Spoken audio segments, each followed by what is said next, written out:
नमस्कार, तापमान लाइव में आपका स्वागत है। मैं नुजहत जहां। तापमान लाइव की इस खास संवाद श्रृंखला में संसदीय चुनाव में महागठबंधन की उम्मीदवारी में आबादी के हिसाब से भागीदारी के अनुपात का विश्लेषण किया जा रहा है। क्यों और कैसे सामान्य सामाजिक समूहों के हितों की अनदेखी की गई है, इस पर प्रकाश डाला जा रहा है। नई कड़ी में मुख्य रूप से मुसलमानों के साथ नाइंसाफी की व्याख्या है।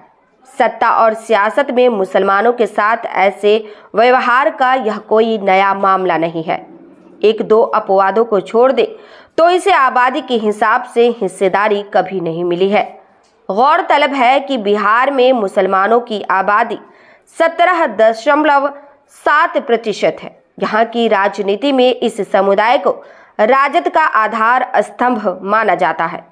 सामान्य समझ में बड़ी आबादी रहने के बावजूद सामाजिक न्याय दौर से ही इसने अपनी राजनीति उसी के रहमो करम पर छोड़ रखी है।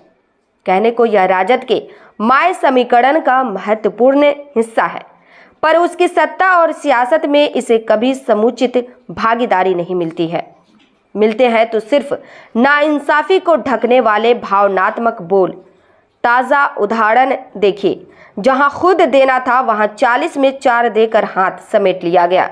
असंतोष उभरता, विरोध का स्वर फूटता दिखा तो बड़ी चतुराई से मुसलमानों को आरक्षण का मुद्दा उछाल दिया गया। हालांकि बाद में बयान बदल गया। जो हो, आरक्षण विवेचन का अलग मुद्दा है। बहरहाल उम्मीदवार बनाना या नहीं बनाना राजनीतिक दलों का विवेकाधिकार है, पर समर्थक सामाजिक समूहों की अपेक्षाएं भी मायने रखती है। मुस्लिम सियासत की गहरी समझ रखने वालों की माने तो भाजपा का आभासी भय दिखा इस समुदाय के हक में सेंधमारी लंबे समय से हो रही है। सामान्य समझ में अन्याय कोई और नहीं, कथित रूप से वही कर रहा है जिसकी रहनुमाई को इसने अपनी राजनीतिक तकदीर समर्पित कर रखी है। गौर करने वाली बात यहाँ यह भी है कि दीर्घकाल से जिसका भय दिखाया जा रहा है उसकी रीति, नीति और रणनीति बिल्कुल साफ है। उसे इस समुदाय से वोट की अपेक्षा नहीं है, समर्थन की याचना नहीं है। मिल गया तो ठीक, नहीं तो कोई शिकवा शिकायत नहीं। मुस्लिम हित चिंतकों में मंथन इस पर हो रहा है कि नाइंसाफी मुख्य रूप से वही कर रहा है जिसकी राजनीति इस समुदाय की बुनियाद पर फल फूल रही है। विश्लेषकों की समझ में मुसलमानों के साथ बेईमानी 2 तरीके से होती है। मतों का ध्रुवीकरण रोकने के नाम पर उन निर्वाचन क्षेत्रों में भी उम्मीदवारी से वंचित कर दिया जा रहा है जहां मुस्लिम समुदाय की बहुत बड़ी आबादी है। यह निर्विवाद है कि 1-2 को छोड़ बिहार के प्रायः सभी संसदीय निर्वाचन क्षेत्रों में मुस्लिम मतों की अनेक क्षेत्रों में ये निर्णायक की हैसियत में है। पर सोची समझी रणनीति के तहत भाग नियंता ने इनकी किस्मत की डोर आधा दर्जन से भी कम क्षेत्रों से बांध रखी है।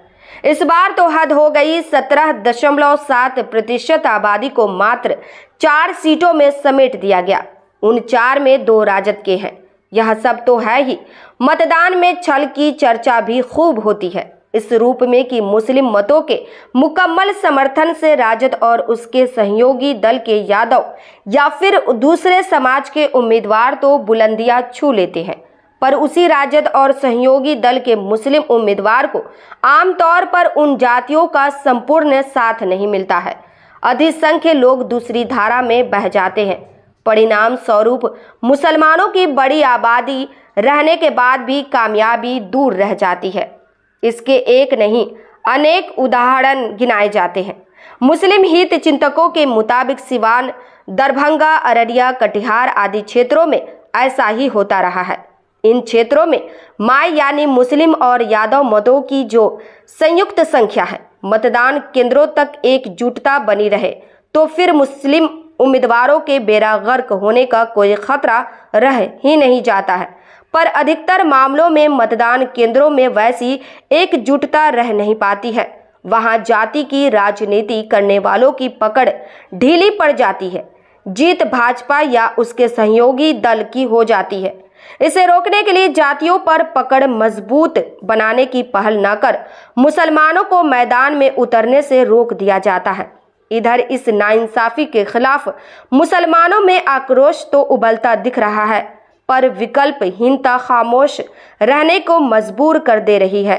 हालांकि जहां विकल्प दिखता है, समर्थन उस ओर मुड़ जा रहा है।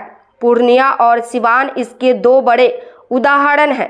इस प्रस्तुति में बस इतना ही। फिर मिलते हैं ऐसी ही दूसरी किसी खास खबर के साथ। तापमान लाइव का यह विश्लेषण पसंद आया हो तो अपनी प्रतिक्रिया जरूर दीजिएगा। तापमान लाइव चैनल को देखिए, शेयर कीजिए, लाइक कीजिए और सब्सक्राइब अवश्य कीजिए। धन्यवाद।